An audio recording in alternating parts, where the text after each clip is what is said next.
Muy buenos días, bienvenidas y Good bienvenidos. morning. Be you all welcome to this Thursday of Learning More with the Mexican Accreditation Body. We are very happy to be with all of you today through our YouTube EMA channels, broadcasting in Spanish and international EMA channel with the English broadcasting.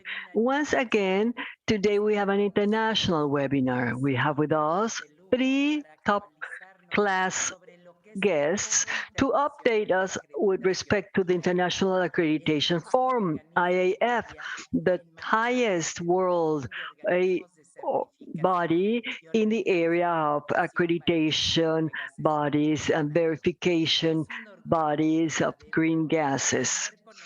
We are really honored to have this morning with us Xiao Jianhua, who is the IAF chair. He is with us from China. Norman Bronner, who is the MLA committee chair, who has been connected from Austria, and Brahim Hula, who is chair of the Communications and Marketing Committee from Saudi Arabia. They are professionals who have several years of experience in the field of accreditation in their own countries and activities in the regions and all around the world. Be you all welcome and thanks for being with us. At Emma, we have prepared this webinar especially for you to inform you in detail how is this important international forum structured and what it is about, besides of the important benefits it provides to accredited, accrediting bodies, consumers, users, as well as regulators and standardizing authorities by having a well-recognized and standardized recognition world in favor of international and foreign trade, of course, quality of services, care of living beings through the accredited certification. To start with, I would like to introduce Xiao Xianhua, our IAF chair. Xiao is chair of the International Accreditation Forum, IAF, presently and since 2005. He has been executive director of the National Service of Accreditation of China for the conformity assessment. Before he joined the accreditation community in his country and the world, since 1993, Xiao has had experience in quality assurance for the manufacturing of equipment for nuclear energy plants, quality management in the industry of machinery, and standardization in quality management. Xiao is an active participant in regional and international fora. Presently, he is also the chair of INETY, which is the International Network of Quality Infrastructure. He has been IAF chair, president of the Committee of Multilateral Recognition, president of the strategic group joined with JAV-ALAC, International Cooperation Laboratories Accreditation, ISO, president of the board of directors of the International Electrotechnical Committee, IEC, ILAC, IAF, and president of the Cooperation of Accreditation of the Pacific PAC, as well as president of the Technical Committee of PAC. Xiao, go ahead, you have the floor. It's an honor to have you with us.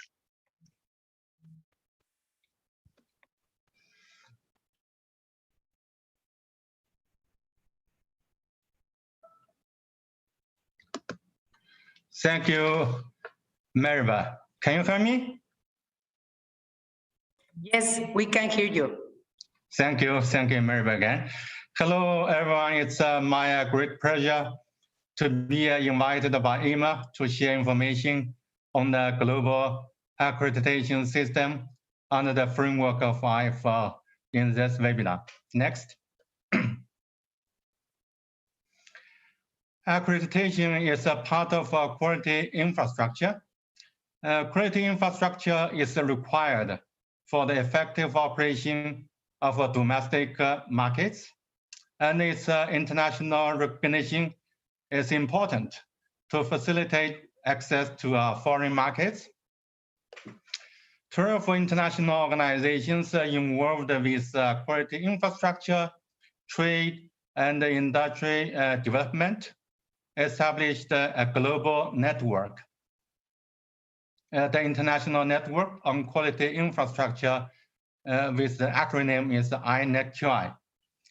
In 2018, based on original network known as DCMAS, that is developing countries in metrology, accreditation, and standardization. The INETQI agreed on the definition of a quality infrastructure system and emphasized that quality infrastructure relies on metrology, standardization, accreditation, conformity assessment, and market surveillance. Next. The key institutional components in the quality infrastructure system consist of the high-level institutions responsible for standardization, metrology, and accreditation. A further link in the system chain consists of the organizations to provide conformity assessment and calibration services. A strong international quality infrastructure community has developed over the past decades. It's crucial that national institutions interconnect effectively with these international and regional institutions. Next.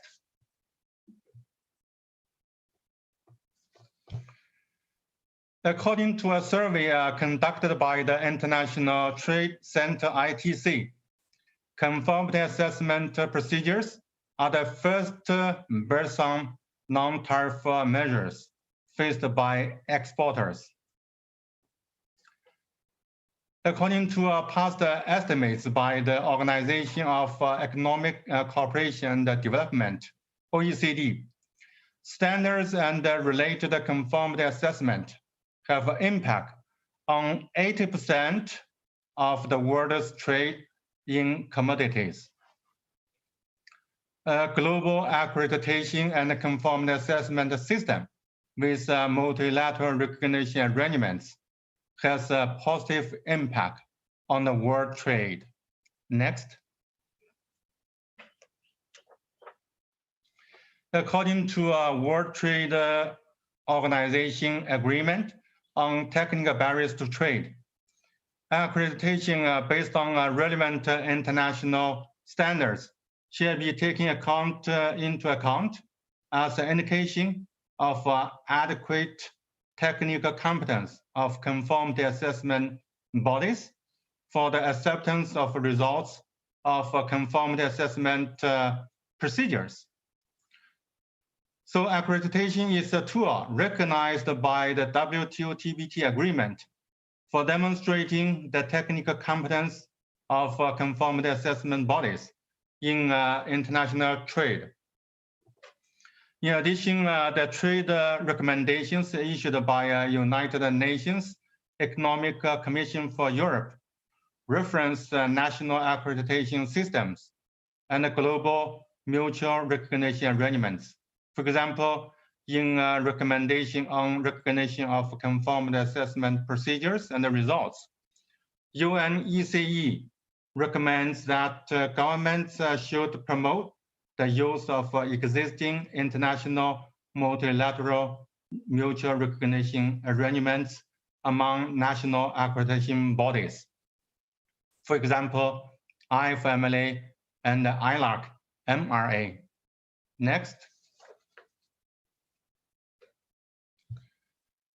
Now talk about a global accreditation system under the framework of IAF.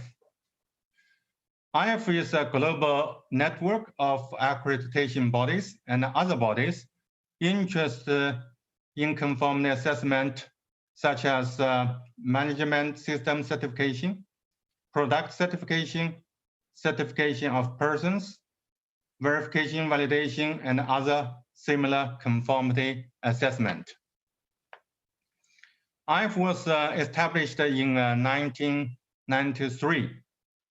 The members of IAF include accreditation bodies, regional accreditation groups, and associations, such as conformity assessment body associations, industry associations, scheme owners, and other stakeholder organizations for certification and verification validation.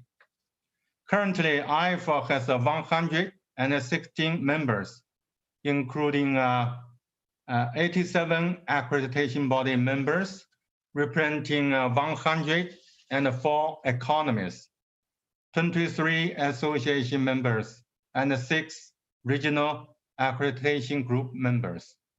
Next. Vision and mission. The vision of IAF is that accreditation makes the world better. And the mission is IAF facilitates trade and supports sustainable development using internationally recognized accredited conformity assessment to deliver the confidence needed for market acceptance of goods and services. Next. The benefits of IAF. The IAF MLA underpins cross-border trade through the acceptance of certifications. IAF provides a coordination mechanism to harmonize best practices and a platform to exchange information and knowledge for accreditation and accredited conformity assessment. IAF provides technical assistance and development services to developing economies for developing relevant accreditation and conformity assessment infrastructure. IAF works very closely with ILAC and has a partnership with various international organizations involved in quality infrastructure. Next. The IAF structure. The highest level of authority in IAF is the IAF voting members in the IAF annual meeting or IAF ballot. IAF board of directors is responsible for developing broad policy directions for IAF and for ensuring that the work of IAF is carried out in accordance with policies approved by members. IAF Executive Committee is responsible for the day-to-day work of IAF on the basis of decisions made by the members and the board. Operations of all IAF committees and subordinate groups are subject to the IAF general procedures. Next. This is an IAF organizational chart. At main committee level, the technical committee, MLA committee, development support committee, and the communications and the marketing committee are permanent decision-making committees. And the conformity assessment body advisory committee, user advisory committee, and accreditation body information exchange group are permanent advisory committees. The key forums for discussion in IAF are the committees. IAF members are required to participate in the work of the committees to contribute to and influence the outcome of the work of the committees. Some of the committees work jointly with respective ILAC committees to some extent. For example, Joint Development Support Committee and the Joint Working Group Communications. So IAF MLA. The main objective of IAF is to operate a worldwide mutual recognition arrangement among accreditation bodies for the global acceptance of accredited conformity assessment services to facilitate trade, support regulators, protect consumers and the environment, and facilitate sustainable development. The IAF family is a network of accreditation body members of IAF, deemed competent through peer evaluation process based on relevant ISO, IEC standards, and IAF requirements. Signatories to the IAF family recognize each other as being equally reliable. The MLA provides assurance that equivalent overseas certification bodies operate to the same standard as those in their own economy. Signatories of IFMLA must recognize certificates and results issued by conformity assessment bodies accredited by other signatories. Next.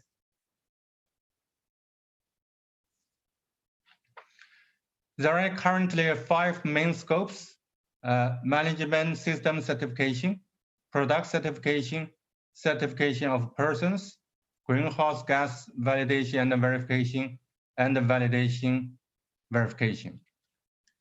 Greenhouse gas validation and verification based on ISO 14065 will be a subscope of validation and verification based on ISO IEC 17029. There will be a transition period for this change. There are currently 11 subscopes, including 8 subscopes for management system certification, 1 for product certification, 1 for certification of persons, and 1 for greenhouse gas validation and verification. Next. Certificates and statements issued by bodies accredited by IFMLA signatories for subscopes based on same certification or validation verification schemes can be accepted as equivalent worldwide. Acceptance helps to remove unnecessary multiple certifications and reduce time to market, as well as additional cost to business. The increasing global network of conformity assessment bodies accredited by IFMLA signatories is important to the MLA. Next. Currently, the IFMLA has 74 accreditation body signatories, representing 82 economies. The IFMLA builds on existing regional MLAs established around the world. Currently, there are 5 recognized regional accreditation group MLAs in the IFMLA. Next. At accreditation level, by the end of last year, there are more than 10,000 of certification or validation verification bodies accredited by IFMLA accreditation bodies, including 5,281 management system certification bodies, 3,810 product certification bodies, 1,006 personal certification bodies, and 303 validation verification bodies. Next. IFA partners. Engagement with relevant international actors involved in quality infrastructure, trade, and industry development is important for IFA global accreditation system to play its role in facilitating world trade and sustainable development. Over the past many years, IAF has established a partnership with many international organizations. This slide shows the partner organizations with a relationship with IAF. Next. World Accreditation Day takes place on 9th June every year. It's a global initiative jointly established by IAF and ILAC from 2008 to raise awareness of the importance of accreditation-related activities. Each year, World Accreditation Day provides the opportunity across the world to share experiences of how accreditation may be used to meet objectives such as increasing trade, addressing health and safety concerns, and improving quality. Next. Case studies. Two specific websites operated by INETQI have been established to demonstrate how standards, conformity assessment, and accreditation support public policy and provide monetary benefits to businesses through case studies and research papers. The websites were initiated by IAF and ILAC at the first time. The Public Sector Assurance website contains case studies and research papers supporting public sectors. The case studies cover various areas, including construction, environmental protection, crime security, economic development, public services, energy, food safety and agriculture, health and safety, products and services, and trade. The Business Benefits website contains case studies and research papers supporting businesses with all the case studies to identify a clear financial benefits. Next. An important role of IAF is to support governments and regulators, and to support world trade by reducing technical barriers. In many economies, accreditation has become widely embraced by governments as more and more governments and regulators appreciate the benefits that accreditation brings to help governments meet their responsibilities. This slide shows some case studies for accreditation to support regulations. The case study one, the European Union's new approach to technical harmonization involves over 4,000 standards that are used to support regulation. Under the new approach, accreditation is used to ensure the competence of those organizations called notified bodies to check compliance with the standards. The second case study, Gulf Cooperation countries, GCC, has 7 member states to operate a single regulatory system to control products in the GCC market. Accreditation is used in all regulations to assure the competence of notified bodies for the implementation of this regulatory system. The third case study, Hong Kong Housing Authority builds an average of 20,000 flats per year for the public sector in Hong Kong, and specifies the requirement to use certified products for 10 major building materials in its construction projects. Accredited product certification provides a reliable means for assuring production quality throughout the whole production process. The fourth one, the Prime Safe scheme in the Australian state of Victoria works across all areas of the meat, poultry, and seafood supply chain. The scheme recognizes the benefit of accredited certification to ISO 9001. Any meat processing facility subject to a quarterly audit schedule has incorporated into its operations an accredited ISO 9001 quality assurance system can have their audit frequency adjusted to a biannual audit schedule.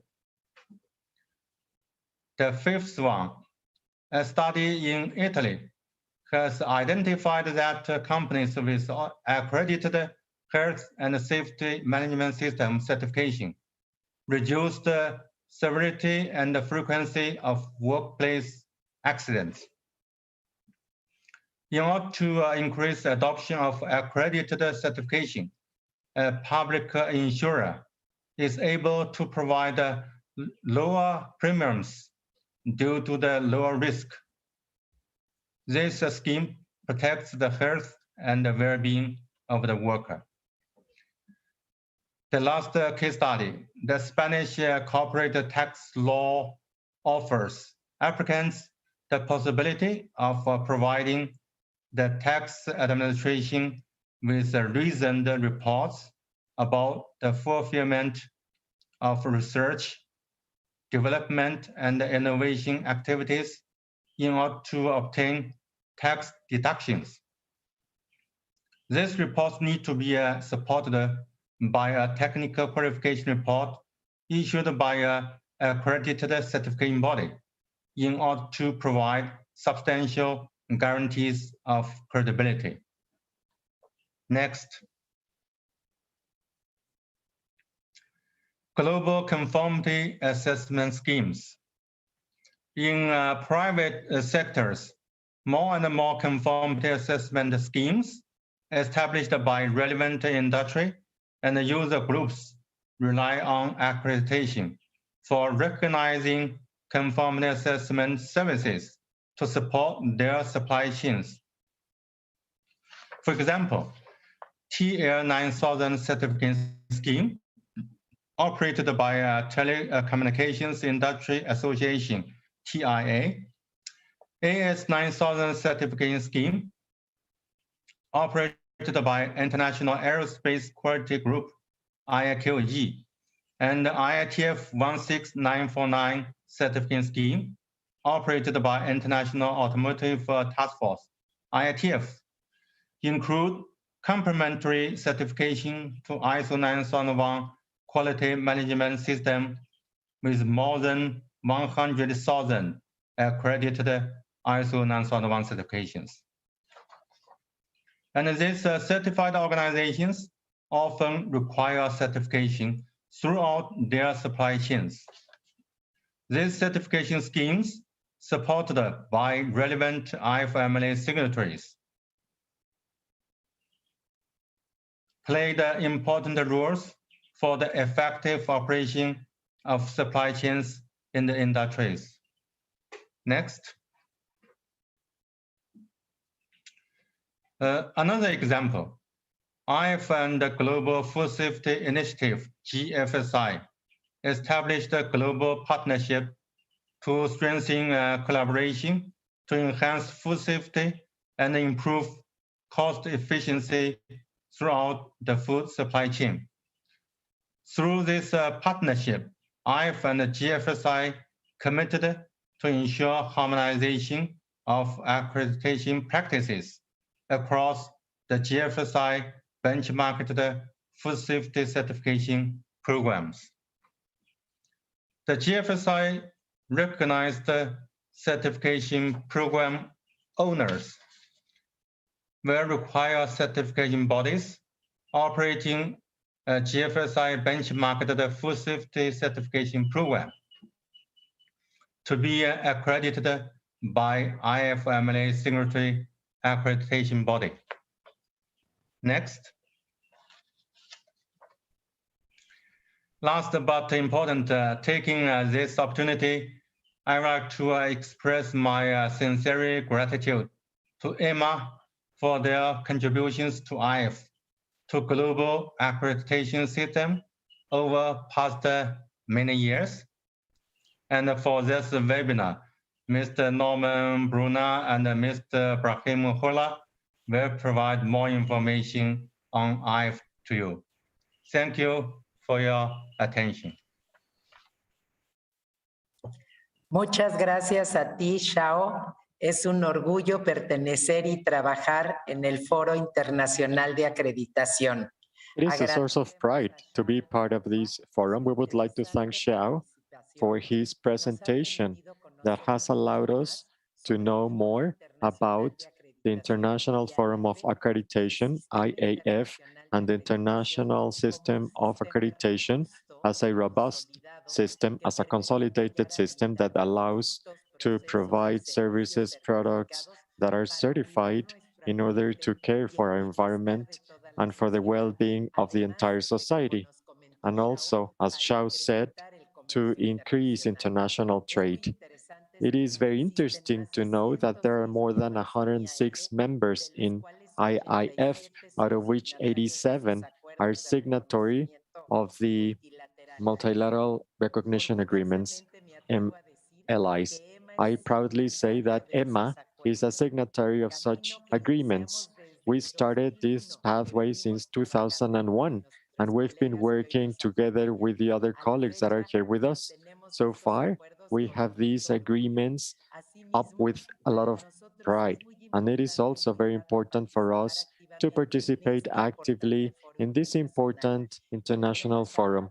Last year, Mario Andrade, the manager of entity bodies, was elected as a quality manager for IAF.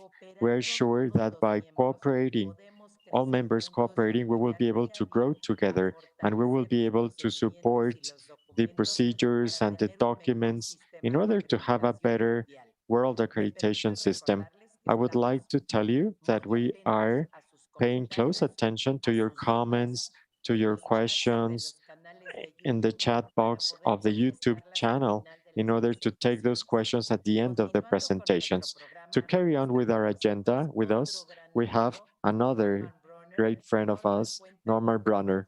Norman has a PhD in chemical engineer. He worked for more than 20 years in the industry, and since the year 2012, he's a manager of Austria's certification or accreditation body. He has had international, regional participation, and since the year 2015, he is the president of the Multilateral Recognition Agreement Committee from Austria. Please be welcome, Norman. You have the floor. Thank you, Maribel. Hello to everyone. It's a pleasure to be with you this your morning, our afternoon. As Maribel has explained already, IMA is a long-standing member in IAF as well as in ILAC and has contributed a lot, and is a member in all the IAF MLA subscopes that I will go a little bit more into detail. You've heard a lot already by our IAF chair, Xiao, before. There will be a little bit of repetition, but we'll go more into details as well. Next slide, please. Well, it's been clarified already what is an MLA. MLA is a multilateral recognition arrangement. Why this is called recognition arrangement, I will come to a little bit later. What is the objective and a kind of a mission statement for the MLA committee? It's to ensure mutual recognition of accredited certification and of validation and verification body statement between the members of the IAF MLA. And by that, all the accepted of the certificates issued by accredited conformity assessment bodies, which are certification bodies, validation, verification bodies. The advantage of being a member of the MLA is that accreditations are granted by IAF-MLA signatories are recognized worldwide. Why can they be recognized? Because they're all based on the same programs, on the same minimum requirements, which guarantee that as well industry, businesses, authorities can rely on the output of every IAF-MLA member. So the IAF-MLA as such has quite some benefits, which I'll go a little bit into detail in the end of the presentation, which you've heard a little bit about already. But it is the main deliverable that IAF is providing to the international arena. Next slide, please. Very, very brief history. As our chair has already indicated, in 1993, IAF started. So it started, which is not very surprising, with quality management, so with ISO 9001. At that time already, the first MLA was started to be established, but exclusively on ISO 9001. So it was a rather simple and easy issue to control if somebody was competent to grant accreditations for a certification of ISO 9001. This proved to be quite successful, and due to the market needs and developments requirements, the MLA has expanded in the form it has today, which means we have 4 important different areas, which is the main one is management system certification, product, processes and service certification, then we have person certification, and we have validation and verification. The development as such happened as explained mainly by market driving forces, and those are either brought to IAF directly or to accreditation bodies, which bring the issue to IAF in order to develop on the requirements which are needed by businesses, authorities, or other stakeholders. Next slide, please. You've heard a little bit about the structure of the IAF-MLA already by the IAF-MLA, by the IAF chair before. It consists of 5 levels. The first level is the level of ISO/IEC 1711. Currently, it's 2017, which is specifying the criteria for all the accreditation bodies. So it's the very basic requirement that every accreditation body has to fulfill 100%. But only this requirement is not enough to make sure that the competence of accreditation bodies and the competence of the whole conformity assessment chain, which is depending on accreditation, is reliable. So the IAF, there are other levels. Level 2 and 3 are constituting a so-called IAF-MLA main scope. A main scope is always, level 2 is a more generic expression like product certification, management system certification, and so on. And it defines a specific or several specific standards to which the accreditation bodies grant certification and verification and validation bodies the accreditations. For example, product certification using ISO/IEC 17065. What is interesting and important for the world outside and for as well for the certification bodies, but even more so to the customers of the certification bodies and the authorities, is that attestations made by CBs or VVBs, so CBs certification body, VVBs validation or verification bodies, at the main scope level are considered to be equally reliable.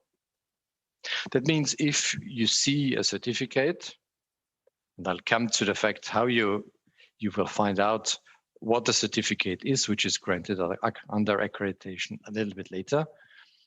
So if you find a certificate which is granted under accreditation but does not refer to a specific subscope, which is the next part, but only to, let's say, ISO 17065, the attestations that a conformity assessment body, in this case a product certification body, makes are equally reliable all over the world.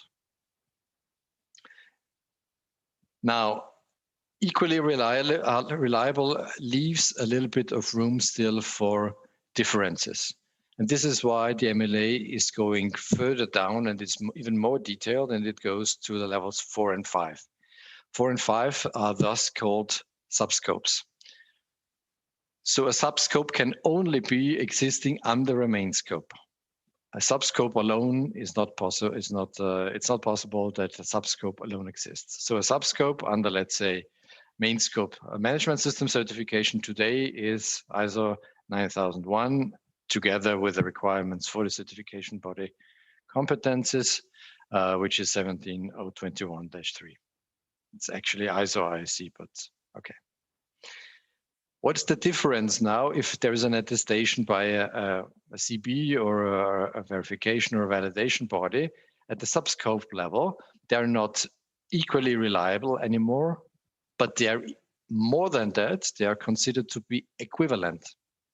Equivalent means it doesn't matter whether you have a certificate from CBA based in Mexico, or you have one from CB in China or in Austria or in Saudi Arabia. If the certificate is granted under an IAF MLA signatory to a certification body, and the certification body does the work under the MLA, it is as good as from any other certification body in the world. If you go to the link below, you will find the correct and actual table of the MLA status. This is the one that you saw in the presentation of the IAF MLA chair before already, where you had the different levels and different colors included. Next slide, please. Now, how can an MLA be of any worth? The basis obviously is that the MLA members, the MLA signatories, need to be competent. Not only competent, but they need to be, that's one of the major issues, obviously, of accreditation bodies demand. It must be extremely impartial. And I always call that the two main requirements for accreditation bodies. Now, how do you check competence? Accreditation bodies as such are already on a very high level. There is not even a legal authority or governmental authority which is above an accreditation body in terms of what they attest. So the only way to make sure that accreditation bodies are competent is by a very, very stringent peer evaluation process.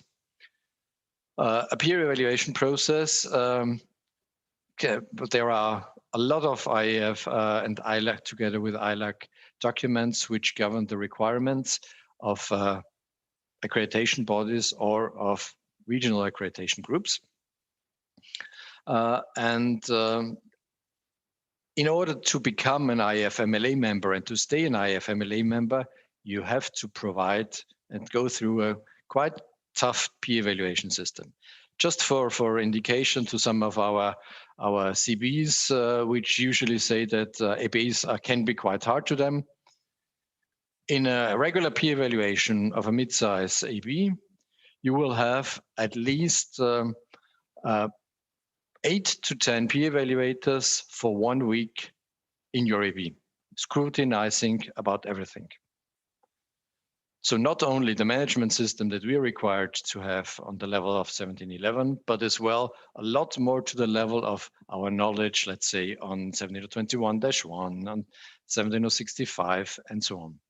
So it really is a process, if you look at man days, extremely intense and very, very stringent. And this is one of the reasons why the level and the quality of the IAF MLA is so well renowned throughout the world. So after an accreditation body has been able to join the IAF MLA, this was, as mentioned already, and is an extremely important issue, is they are required to accept certificates or validation or verification statements from other accreditation bodies, which are as well coming from an ABE, which is IAF MLA signatory in this field, as if they were given by their own accreditation body. This is important, especially for some trade, for trade, because some governments still believe their own accreditation body is the best, but the accreditation body, which is an IAF MLA signatory, has to provide to the public, if requested, an attestation that other certificates are equivalent, or at least equally reliable if they're not on the subscope level. So by that, the reliability of conformity assessment results is highly improved. And this is, I would say, the major difference between the MLA and a certification body, which is not accredited. They are not necessarily worse in any way, but they did not go through this very, very stringent and tough process. They were not checked, and therefore the credibility in the world is a little bit less than it is if they are IAF MLA signatories. Next slide, please. Yes, currently we have 5 IAF MLA groups, which IAF heavily relies on. The one most of you know best about is IAC, the Inter-American Accreditation Corporation, which IMA is part of, but IMA is as well part of APAC, Asia Pacific Accreditation Corporation. Then there is one mainly or almost only active in Europe and a little bit in the surrounding of Europe, which is EA, one for the bigger Africa and for the Arab countries. Now, those groups are not completely bound to geographical borders. So Asia Pacific is not only Asia Pacific, it's as well a little bit broader than that. Why does IAF rely on the MLAs of those accreditation groups? You can imagine the whole quality management as a pyramid. If you have IAF and for certification and validation verification, and on the same level you have ILAC, and these are the worldwide organizations in accreditation. And below them, there are those regional accreditation groups, and they do most of the peer evaluations. They perform most of the work. What IAF does, and those regional groups are as well IAF MLA members, is that IAF is peer evaluating regions. So we're regularly peer evaluating regions in order that the quality and the fulfillment of requirements of the regions is the same. And the regions as such are then peer evaluating their accreditation bodies, and the accreditation bodies then are accrediting certification bodies or other conformity assessment bodies, and those then have customers, and then the clients of those customers rely to the whole chain. So it's a big, big conformity assessment pyramid, which is starting from accreditation. Next slide, please. Well, one of the issues which is important for most of the customers is how do you recognize that a certificate or a validation or verification statement is coming from an IAF MLA signatory certification body or validation body? There are several possibilities. One chance to see that at a glance is if an IAF MLA signatory is using a specifically provided and worldwide protected mark, which is called IAF MLA mark. The IAF MLA mark must always be used together with the MLA mark from the accreditation body. So if you're accredited by IMA, you will have to use the IMA mark together with the IAF MLA mark. but then it's very easy, because that for everybody makes sure at a glance that this certificate was provided under an accredited certification. It's not a requirement to use the MLA mark. And this is why sometimes it's very difficult for businesses and customers to find out the status of a certificate they receive. There are millions of certificates out on the market, and it's pretty difficult to find out if this is one which is granted under accreditation. Now, looking at that, we have more than 80 accreditation bodies, as we've heard before from our IAF chair. You would have to go to some of the websites to find out whether they have granted accreditation to one of the certification bodies. This is why IAF has developed for the most important and financially and economically most important part of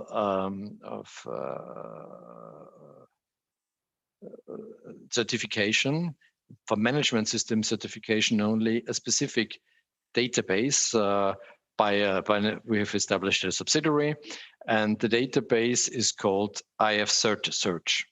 IAF Cert Search is now a database, and Brahim and Xiao can tell you a lot more than I can do. It has more than 400 certificates in it, and if you just click on it and you put in your name, either the name or a certification, you can immediately verify whether the certificate was granted under accreditation. This is a big benefit for businesses, for industry, for all the users, including authorities, because then they do not have to go to different websites and do a difficult search. And we've received very positive feedback. But the database is still building up, but already consisting more than 400,000 certificates.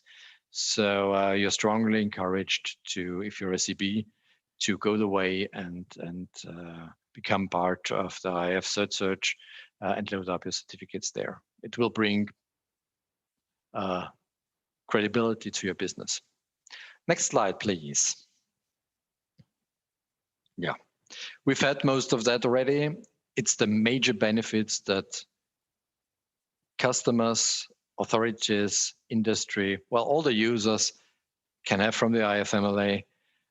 It's the worldwide acceptance, which removes unnecessary multiple certifications, therewith reducing costs, time to market. It really assures the reliability to an equal worldwide standard and facilitates world trade in this regard. And it really provides assurance for businesses and authorities. I think the next slide, which is almost the last one, if I remember correctly, please. Yeah, it's just to give you a hint of what we have. Most of that was covered already by our IAF chair already. If you look at 74 ABs and 5 RAG, means regional accreditation groups, which are IFMLA members and management system certification, and in the others, which are mentioned here, and the 10,400 certification bodies that are currently under accreditation, that's already a considerable market share. But if you look at the numbers, you see management system is by far the biggest one, contributing for about half of all the certification bodies, which is not too surprising because ISO 9001, 14001 are the cash cows of conformity assessment and certification industry. This as well shows you where the development is mainly going to be. It's going to be in verification and as well in product certification, not necessarily so much in person certification. If you look at those numbers, it becomes quite clear that IAF is the only organization in the field of certification, validation, and verification worldwide, which has this kind of credibility, which has this kind of MLA. So there is simply no other choice. If you want to have highest credibility, you would have to go with an IAF MLA signatory accreditation body. This is, as very well explained by IAF chair, is including recognition from WTO, TBT, UN, and so on. Next slide, please. Now, everything that I've told you today, there is a lot more information available on the IAF website. If you click on the IAF MLA in general, if this is provided to you afterwards, you click on the link. You have about all of the information that I've given you today and a lot more. There are very, very well-made brochures where most of them, the following speaker, Brahim and his colleagues are responsible for. They're exceptionally well made. I can only advise you to look, if you're interested, in the annual MLA report. The last one from 2020 was just recently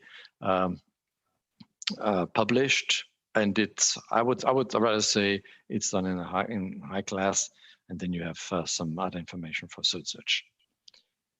If there are questions afterwards, happy to answer them. For the moment, that's it from my side. Thank you. Muchísimas gracias, Norman. Muy interesante. Nos quedan claros todos los beneficios. Thank you, Norman. This is very interesting. We have just heard the benefits for the accreditation bodies and to be part of the MLA and the information that you provided about search and everything that we can have access to with the information that we have from IAF. It is now my turn to introduce Brahim, our next speaker, Brahim Houla, or Ola. He is the president of the Communication and Marketing Committee of IAF. He's an industrial engineer with master's degree in production systems. He did a master research in renewable energies in Tunisia. He is the president of accreditation services of the Saudi Arabia accreditation body that serves the 6 countries of the Gulf Cooperation countries. He actively participates in the regional fora for accreditation, where he holds and has held several positions, such as president of the Communication and Marketing Committee for IAF, president of the Development Committee of Competencies of the Accreditation Cooperation of APAC, president of the Marketing and Communications Committee for AREC. This is a regional organization for accreditation in Arabia, and the multilateral recognition agreement of the International Forum of Accreditation from Halal. He's the coordinator of the ILAC work group 15 that applies to everything having to do with Standard 17020 for inspection bodies or inspection units, as we call them in Mexico. He's member of the work team of quick response of IAF for all the questions that we have received about this stage of COVID-19 and member of the Database Management Committee of IAF. Brahim was specialized in quality and accreditation infrastructure since the year 2001. He is a leading peer assessor for Arabian Asia Pacific bodies, ARAC, APAC, for calibration and assay laboratories, certification bodies, inspection bodies, and also for proficiency testing providers. This is why it will be our pleasure for Brahim today to talk to us about his work in the International Forum for Accreditation. Please be welcome, Brahim. The floor is yours. Gracias, Maribel. Hola, buenos días a todos y todas. Thank you, Maribel. Good gusto to see estar you. con ustedes en este It's a webinar. pleasure to Muchas be with gracias. you in this webinar. Thank you so much. So it's my pleasure to give you a little information about the communication marketing in IAF. It's what we want to call as a leap forward in IAF communication. And also we will bring some information about other matters that will be helpful, hopefully, for you. Next, please. So in this presentation, we will talk about the communication tools that we use and the involvement of our members in such communication tools, and also that you can be part of it. We will give you a little brief about our new website that we have launched last month and the features that are there and how you can go and find a lot of information. We will also give a little brief about the MLA and peer evaluation process in some cartoons that can maybe explain these concepts in an easy way. We will talk about the IAF search, the database. We'll explain to you what the database does and some examples of the features that it offers for you. And then finally, we will ask you how you can contribute to the work that the IAF does. Next, please. So first point, we'll talk about the communication tools and how the involvement of members is very important for us. Next, please. So we have a number of tools, a lot of tools that we have been developing. And the most important thing that we work together with ILAC, the International Laboratory Accreditation Corporation, in working with these tools. So IAF has a website, we have a Twitter and LinkedIn, but we always work with ILAC for the YouTube channel. We have brochures that we use as tools for communication. We have infographics. We did also make a number of explainer videos and cartoons. We do collect case studies from the different countries around the world. We publish a newsletter 4 times a year. We have video interviews with a number of personalities around the world. We conduct a number of webinars. We do also have communication professionals meetings, and very soon we'll have a podcast. Next, please. So our website is our main communication tool, and we have around almost 100,000 visits every year for our website. And the visits are growing with new visitors every year, especially with the COVID-19. We have more and more people coming to our website and getting information from there. Twitter also is one of our first referral tools that bring people to our website. Next, please. We've been working also a lot on the Twitter and LinkedIn. Twitter is having around 6,000 followers so far. We had 2,000 more last year. And also for the LinkedIn, we have a very new LinkedIn account that is getting very famous, and a lot of people are getting in it. We have 9,300 followers so far. And just last year, we gained 5,000 more people, or a little more, to be followers for our LinkedIn. So please, if you're not following yet, go to LinkedIn and write International Accreditation Forum, and you can be one of our followers. We have a big number of impressions, around 40,000 for the Twitter and around 20,000 for LinkedIn. Next, please.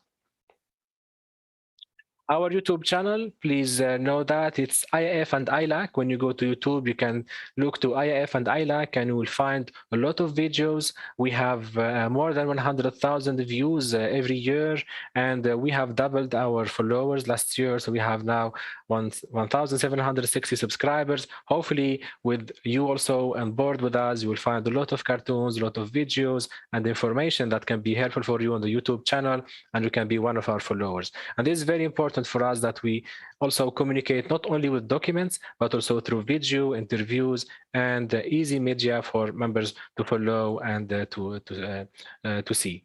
Next, please.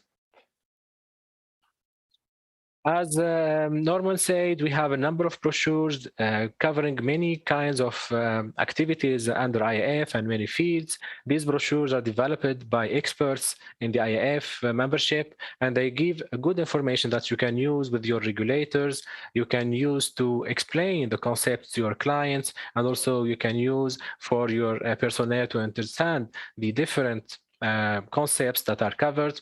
We have around 22 brochures on the website, and there's one specific brochure on why use an accredited certification body that can be very useful for the CBs participating with us today. Next, please. We did also establish a working group for infographics. We try to put difficult technical information and a lot of statistics in an easy, understandable way. And that's why infographics is one of our best tools that we started 2 years ago with our working group. And we have developed a number of these infographics. You can see that we have the recent infographics that is about the IAF MLA 2020 report, where we explain what kinds of scopes are covered and how much accreditations are given in these scopes. And then you can see that it's in an easy way. We have also other infographics explaining the supply chains, different statistics from the last years, and also other case studies that we have transformed into infographics. Next, please. Our new baby, our new tool for communication that we're trying also to make more famous is the cartoons videos. So we try to put some funny cartoons, 2 minutes maximum, 2 to 3 minutes videos that explain difficult concepts, but with cartoons and with easy way to understand. So we have made, for example, a cartoon about fake certificates. You can see Don Corleone from the Godfather movie there in the first video, when you can have 10 tips on how fake certificates are made and how you can identify them.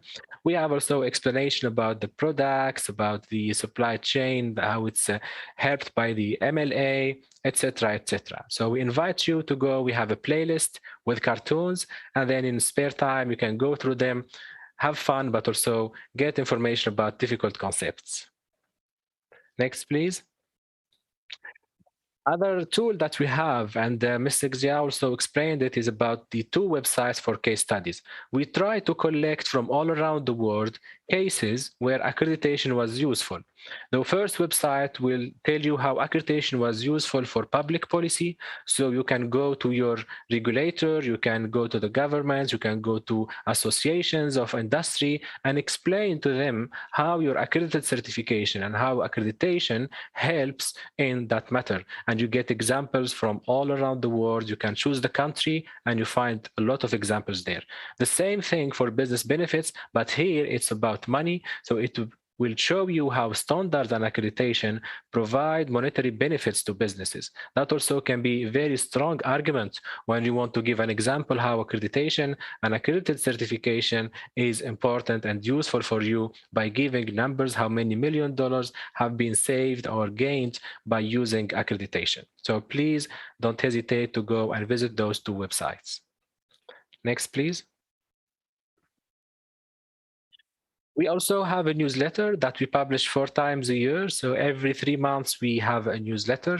This newsletter gets information from members, but also from liaison organizations, from different stakeholders, from the regions. And if you'd like to submit an article, please contact EMA and send your article about information related to accreditation around the world, and we will be happy to publish that in our newsletter. We have a big audience following our newsletter, around 20,000 subscribers in our newsletter.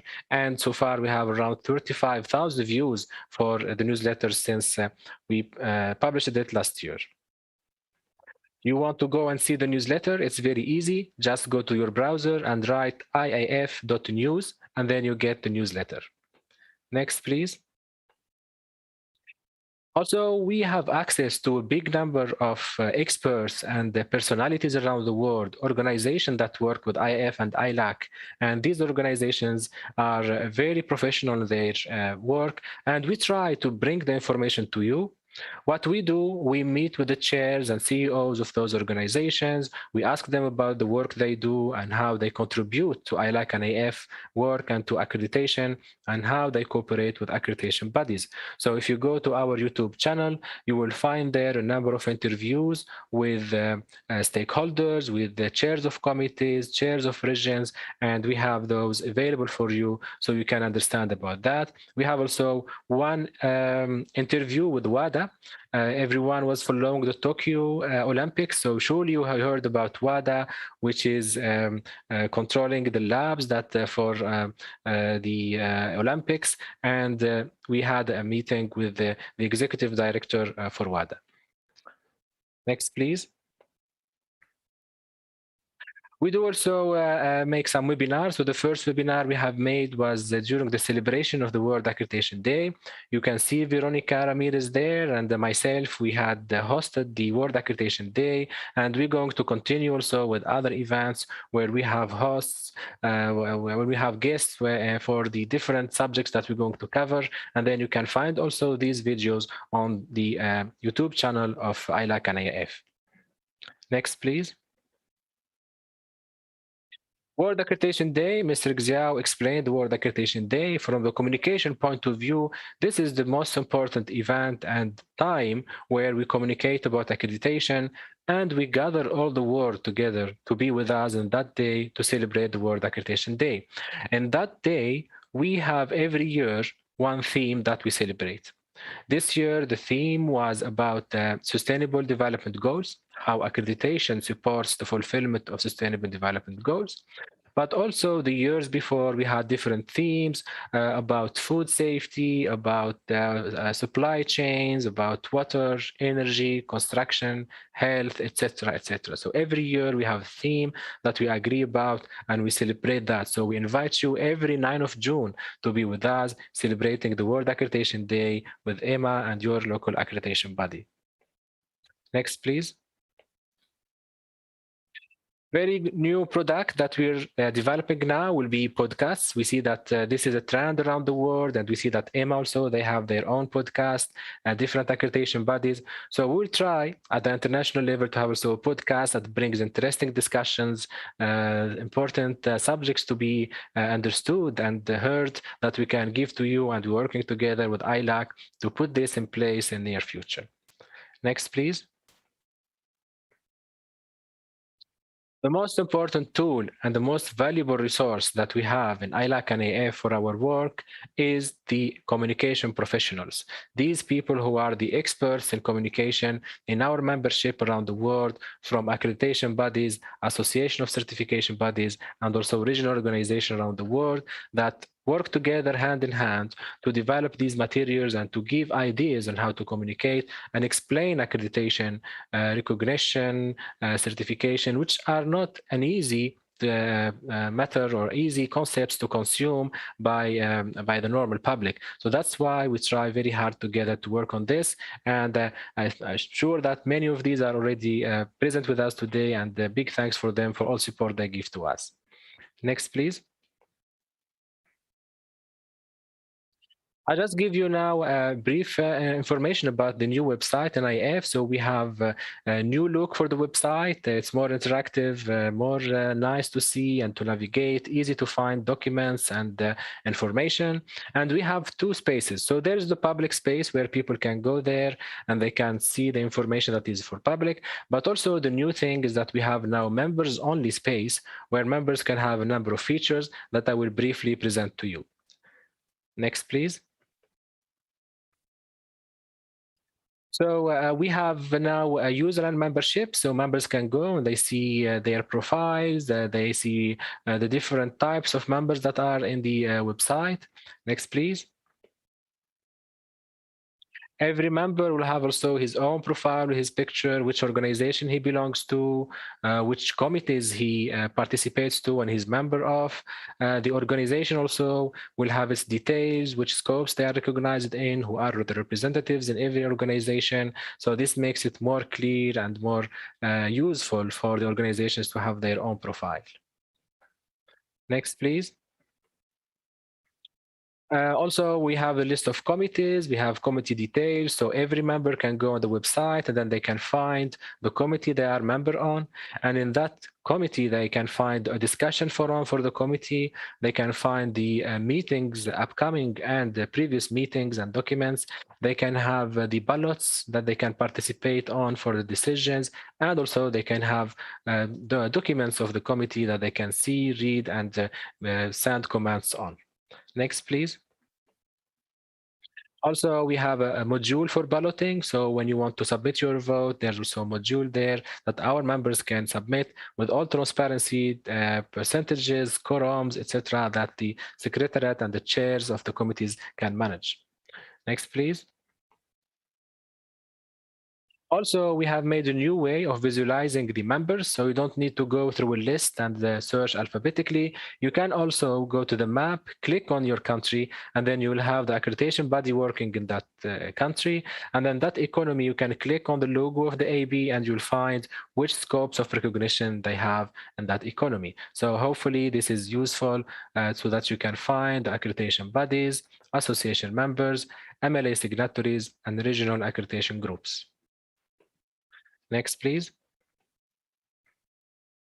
You can find also the different brochures that we have. So we have a page specific for the brochures. You can just click on them and download them. You have a thumbnail that helps you to understand it. We do also have the news that you can go and see different events and news in the website. Next, please. Also, the two websites, Business Benefits and Public Sector Assurance, if you cannot remember their name because it's long name to find, you can go to IAF website and you find the two links to the websites where you can go and find the different case studies that we talked about, the money that is supported for accreditation, and also the policy support by accreditation. Next, please. For the accreditation day, when you want to celebrate, you will need the video, you will need the brochures, and you will need also the statements. You can go to that page and the World Accreditation Day page on IAF website, and you can download all the material and all the information that you need for celebration. You can also see different news that we publish, and we have a specific page for it. Next, please. I want to talk to you also about the publications. This is the most visited page of our website. The publications are the documents used by accreditation bodies, certification bodies, and regulators to understand the different work that IAF does. So we have communiques that can be done between ILAC IAF and ISO and others. We have policy documents, MLA documents, mandatory documents, procedure documents, joint publications with the ILAC, and informative documents. So I want to talk to you about the mandatory documents because this is the most also requested information from the different stakeholders. What are the mandatory documents that are used for accreditation and for certification in IAF? So we can see now in the next slide a list of them. Next, please. So mandatory documents are the documents that are required to be used by accreditation bodies when accredited certification or validation bodies to assure that they operate their programs in a consistent and equivalent manner. And we can see in the next slide, next please, that we have 20 MDs so far. So if we want to put these MDs in categories, we have 15 MDs that are in management systems. So they talk about different subjects, multi-site, they talk about transfer certification, audit time, etc. We have also general MDs, mandatory documents for using the information technology, also the sanctions, the harmonized sanctions that can be applied, and also the competence of the assessors of accreditation bodies, those three MDs. We have also the new fields like the 1465 field and greenhouse and validation and verification, where we have two MDs, MD6 and 14. So these are the MDs, and as a certification body and as accreditation body, you need to be aware about these MDs, and then they will be used for the accreditation and also checked during the peer evaluation process that they have been applied. Next, please. So just a brief explanation about the IAF MLA. I know that Norman, the MLA committee chair, have explained the process. We'll try to make it also a little simple so it will not be as precise and as deep as Mr. Norman have explained, but hopefully it will be easier to understand. So next, please. So this is the definition that was presented by the MLA committee chair, and the most important sentence there is that we have equivalent certification and validation verification bodies. That's the assurance that they operate in the same standards as those in own economies of certificates and statements. So this is the most important, that it's a multilateral recognition arrangements from a country to another. When you have a report, a certificate, a statement from a conformity assessment body, it will be equivalent to that one which is from your own economy. That will help trade because your exportations, the product that is going to be exported, will have that certificate, and that doesn't need normally to be again checked and questioned about its equivalence. Next, please. As you see that these are the different levels of the MLA, and also this was explained by Mr. Norman. You can find this image in the MLA report 2020 that is published on IAF website, and you can have it so you can check if the field of activity that you do is in which standard and under which level of recognition. Next, please. And also, you can go and see who are recognized. In the website, you can go and find which accreditation bodies are recognized, but also which regional accreditation groups are recognized. When you click on the logo of every group, you will find the details of recognition of that group and their contacts and their members. When you click on the economy and the map, you can also find the details of that member who is recognized. Let's take an example now for how MLA is supporting the trade and how is it applied in reality for the members, and what does the peer evaluation process mean. Next, please. So let's say we have a product, a toy. So there's a toy manufacturer who wants to certify its products. It asks a certification body to come and give it a certificate. So that certification body will make some tests on the toys. Also some inspections of the shipments and of the storage, maybe some production audit if needed. Also, that can be some management system audit for the organization that produces the toys. And then that certification body gives a certificate to the manufacturer to export. That certification body itself will be accredited to be competent by the national accreditation body. That national accreditation body represents one country, but there are also other countries around the world that having the same infrastructure and having their products. So the mutual recognition arrangements mean that these all economies, they agree between each others, and then the products can be exported to another economy safely and approved, and then in the home, the safety of home, you can use that toy with all certitude of its conformity. This way, the mutual recognition helps facilitate the trade, but also delivering confidence in the supply chain that was used to have the product delivered from one country to another with that certification. Next, please. Let's now understand, if you are going to be signatory to the MLA as an accreditation body, what is the process that you go through to have that mark that you see there? It's IAF, but also you can see it's written member of multilateral recognition arrangements, how that happens. Next, please. So as we said, that accreditation body, which is a member of the multilateral recognition arrangements, let's say it's EMA. Next, please. But then from all the other economies, there will be some persons called peer evaluators. So those are the persons that are sent from equivalent accreditation bodies that will go to the EMA organization accreditation body and make their evaluation for that. Next, please. Those people together will be called a peer evaluation team. So that peer evaluation team will go to the accreditation body and pass there, as Norman said, around 8 people, sometimes for 5 days. And then they go in a big scrutiny to make sure that EMA is doing the work in the right way. And then they can also rely on it in their own economies. Next, please. So that team will come, will make evaluation. So we know that there are different regions, regional accreditation groups that do this. Next, please. So that team of peer evaluation will make its evaluation and then writes a report. There will be some findings maybe to be solved and corrections to be done. Then we have the MLA committee of the region that will decide based on the outputs and the feedback from the peer evaluation team on granting the recognition. Once that's done, the organization is accepted as a member of the MLA, and then they will be accepted and having the recognition. The re-evaluation will be usually every 4 years again. Another team will come and make that evaluation. So this is in summary an explanation of the process of peer evaluation. Next, please. So we talk now very briefly about IAF Search. This is the database that is being now implemented to have the certificates around the world. It is specialized for the management system certificates. Next, please.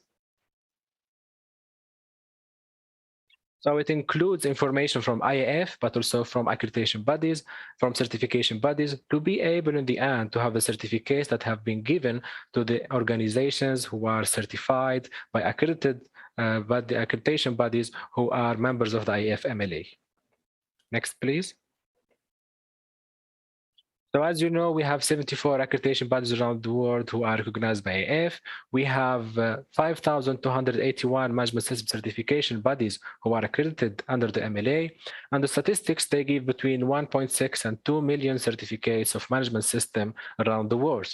So if we have those certificates in one database, it will be very important for us and easy for us for trade to check that certificate around the world. How to do? The idea is to have that database and that the users, the regulators, the industrials, they can check a certificate, for example, for 9,001 or for 14,001 or 22,001, if it's valid certificate under accreditation. Next, please. So the features for that is that there will be a website. There's a website already that you can go there, put the number of the certificate, the reference of the certificate, and search for it, and it would give you the information if the certificate is valid or not. Next, please. There's a number of features. So you will have, if the certificate is valid, this will appear to you and show you that there's a validation page for that certificate with all information of it. Next, please. You will have also a list of certification bodies who are under the MLA recognition. And also you can see for every certification body, which accreditation bodies they have accredited them. Sometimes it's more than one accreditation body and what scopes they are accredited under. Next, please. The database will also give you a list of accreditation bodies who are in the database and also information about the accreditation bodies and then the scopes they are recognized for under IAF. Next, please. Also, there's a feature of the watch list, so you can follow a number of certificates. It will be interesting for you as a supplier, for example, as in a supply chain, when you're going to make a production, you have a lot of products and you have a lot of certificates to check. So you can put those in your watch list. And if there's a change in a certificate or validity, then you get a notification. Next, please. This notification will appear in your account and will tell you that there's a change or a suspension, withdrawal, expiration, etc. of the certificate held by the supplier and the network that you are operating. Next, please. You can have more information also about the IAF search. So in our website, there's a link to the database. There's also a video that explains the objective of the database, but also you can go to the database itself, iafsearch.org, and you can follow it. It's now still putting more and more certification in it. There's a lot of developments happening, especially lately, and hopefully very soon we will have that database having maximum of certificates in it and be in support for the economies. Next, please. In my last slide, I would like to also invite you to contribute to our work in IAF in communication and marketing. So we ask you, please, if you would like to have case studies of how accreditation contributes to implementing these different sustainable development goals in your economy, you can send this via EMA. If you want to contribute with articles to newsletters also, you can send your articles to EMA and then we can consider them for the newsletters. You can be part of the events, webinars, and even meetings that we do for public in IAF. Also, we invite you to promote accreditation and IAF MLA. Hopefully, in this presentation, you have more information. In this webinar, you have more information about the IAF MLA that you can promote. And also, we invite you to be part of the global platform of communication material and mutual help that we have developed for our members to exchange information. And finally, you have the ability to reflect your strategic goals in ILAC and IAF communication strategy via your local AB. So next, please. If you want to have more information about communication, that's my email, brahim@gsc.org.sa. But also in Mexico, you have the ILAC Marketing and Communication Chair, Veronica Ramirez in EMA, and she will also be able to give you information, hopefully in Spanish and more detailed information. Next, please. Thank you all for your attention. I would like to say muchas gracias por su atención. Muchas gracias a ti, Brahim. Interesantísimo. Thank you very much, Brahim. Very interesting. Congratulations for the work. Congratulations for the work for all of those interested in the information of the International Accreditation Forum can have access to that information so that we can keep ourselves up to date and through a fun way, through comics, very illustrative, through videos. I think that we have everything to be able to keep up with it. Thank you very much for the job you did in communication. And we hope that many more people will approach and will use those tools. We have some minutes left for some questions that we have got we believe that many of those questions have already been addressed through your lectures. However, we want to insist a bit on that. People ask for Chao, for the president.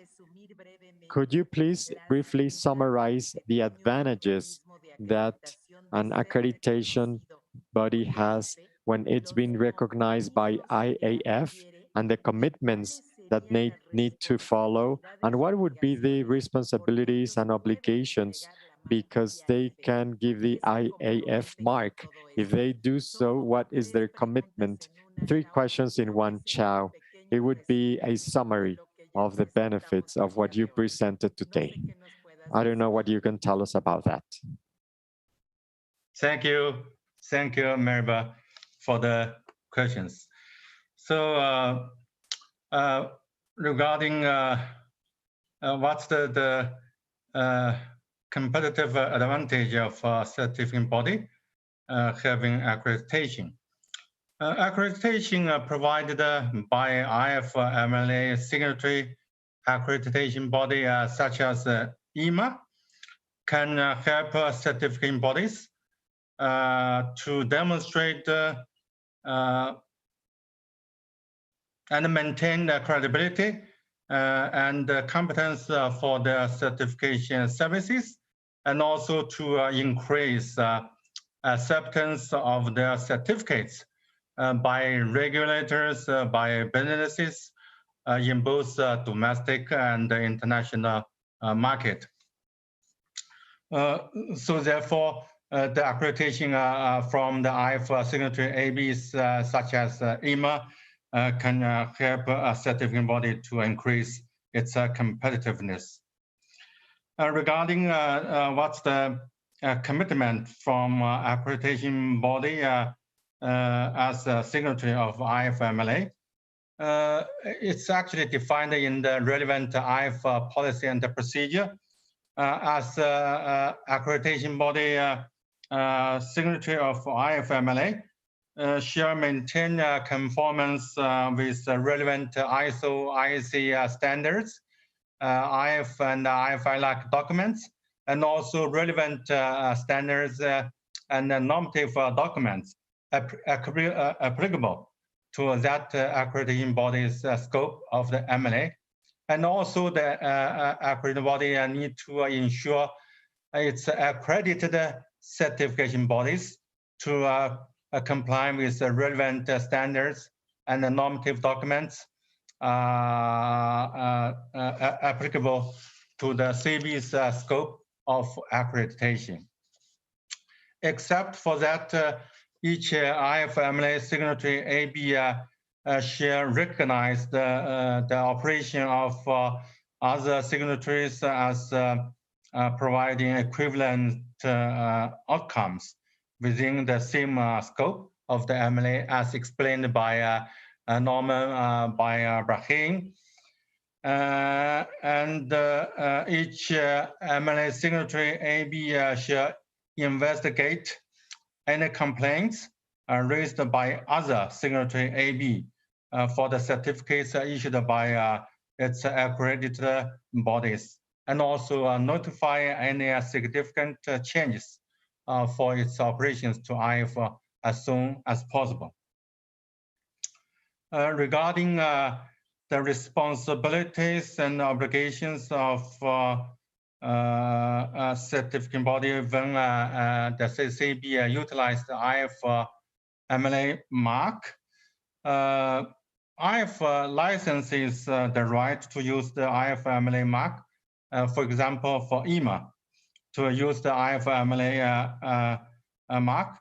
Then the scope of the license is restricted to the MLA scope of the signatory AB, such as IMA's scope in the IAF MLA. Then the accreditation body with the license, such as IMA, may sub-license the right to use the IAF MLA mark to its accredited certification bodies. Of course, there is also restriction for the coverage of the use by the CBs for the IAF MLA mark, that is restricted to the accreditation body's scope of the MLA and also the CB's scope of the accreditation.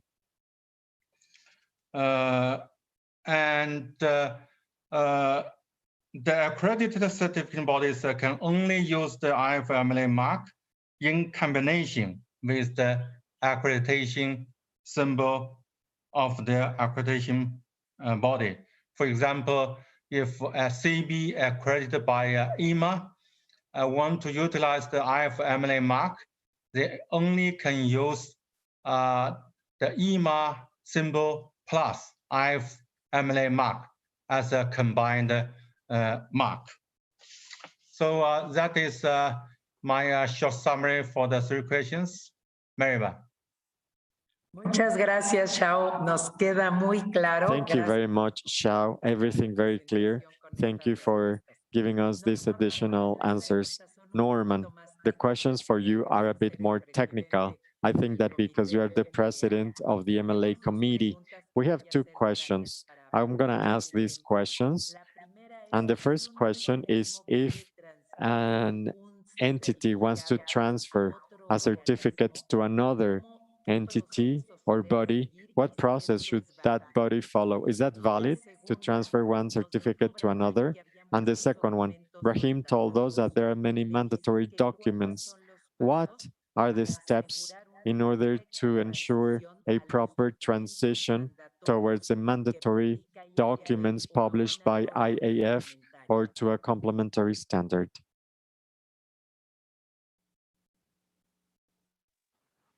Thank you, Maribel.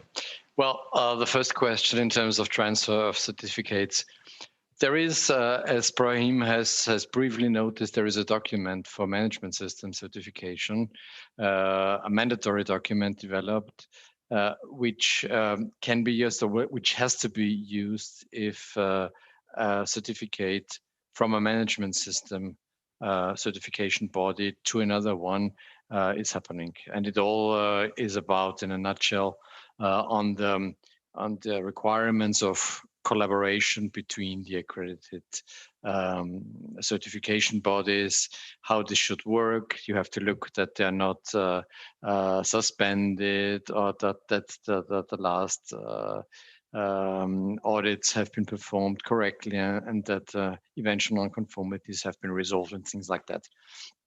It's a general process. This is the process mandatory to be used for management system certification. But in principle, the processes can be used as well for all the other types of certification or validation and verification bodies. Going to the second question, MDs, how to ensure a transition. Well, the IAF Technical Committee, which is one of the other main committees that the chair gave in his presentation,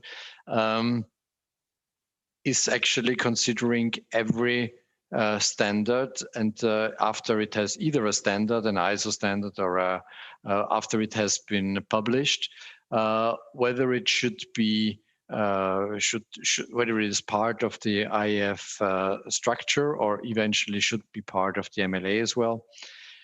And in looking at that, there is a comparison always made between the requirements, if it's a new standard of the past, and the new ones. And there is always now a document made which gives transition requirements. And the transition requirements can be 2 years, can be less, if it's more, if it's only or mainly editorial issues, can be more. This will be decided by the IAF Technical Committee and finally by the membership in the IAF General Assembly. Yeah, I think, and then afterwards, it will depend on how the accreditation bodies are implementing this transition policy.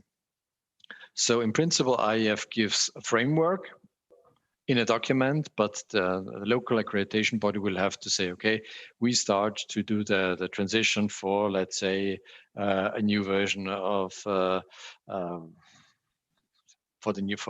14065 2013 to the 20 version on the from the 1st of July 2021, and it has several steps. But the principal framework is given by IAF. Muchas gracias, Norman. Ahora sí creo que nos queda más claro. La última pregunta. It is a bit more clear now. And the last question is for Ibrahim. First, a comment. Many people are writing on the chat that they congratulate us for this search application because they will be able to check certificates, and this will be very useful. And they tell us that after watching Chao's presentation with all the committees that this work is carried out with, how an entity can be part of a work group, how can they join an IAF committee, a certification body can have access to those groups, how can they join those groups? Thank you, Maribel. Thank you also for all the participants to the webinar for their comments and the chat. That's a pleasure to be here and to help in that. Certification bodies, they also can be part of the work of IAF, as they can be representing the Association of Certification Bodies. As you know, IAF has 3 categories of membership. So we have the accreditation bodies members, we have the Association of Certification Body members, and we have also the regional group, accreditation groups that are also members. So each of the members, they have representatives in different committees. Some committees, they have restricted membership depending on which group of organizations they represent, or for example, there are committees that are closed, like executive committees, etc. But there are also other groups that can allow for representations from ABs, Association of CBs and regions, and CBs or other experts, if they are appointed by their AB or the Association of Certification Bodies, they are welcome to contribute and give information to our work. And certainly in communication, please, if you can be representing Association of Certification Bodies, we want to contribute, don't hesitate and come to our work. Also, we have the open events, the webinars, the meetings, open meetings, etc. Those are open for everyone, so please come and celebrate with us, and also listen to the discussions like this one for today, and your feedback will surely be taken into consideration for the work we do. Thank you. Muchas gracias a los tres. De verdad un placer. Thank you to the 3 of you. We all continue knowing more about this forum. Thank you very much for your great job. It is a source of pride for Emma to be part of this organization and to cooperate with you. This webinar was very productive because we have people joining from different countries, not just from the Americas, but also from Asia. And this will be in the YouTube English and Spanish channels, so that people that were unable to join us because of the time zones schedule, they can watch them later. So please keep tuned. Thank you, Mr. Brahim, Mr. President Chao. Thank you, Norman. Good evening, good morning to everyone. It was our pleasure having beer with us, learning more about international accreditation.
Recording stopped.